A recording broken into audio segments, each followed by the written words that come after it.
रसूल सल्लल्लाहु अलैहि वसल्लम ने फरमाया, मूसा ने अर्ज किया, या परवरदिगार मुझे कोई ऐसा चीज सिखा दे जिसके साथ मैं तेरा जिक्र किया करूं या मैं उसके साथ तुझसे दुआ किया करूं।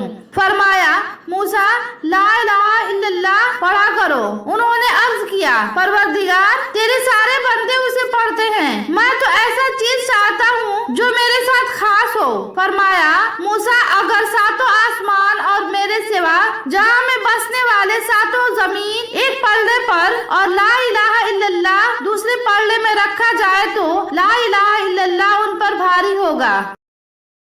औरत कभी नबी नहीं बनी और किसी औरत ने कभी खुदाई दावा भी नहीं किया, मगर यह फख्र औरत को ही हासिल है कि उसकी गोद में अंबिया, सदकीन और शोहदाओं ने परवरिश पाई। यह कोई कम मर्तबा नहीं।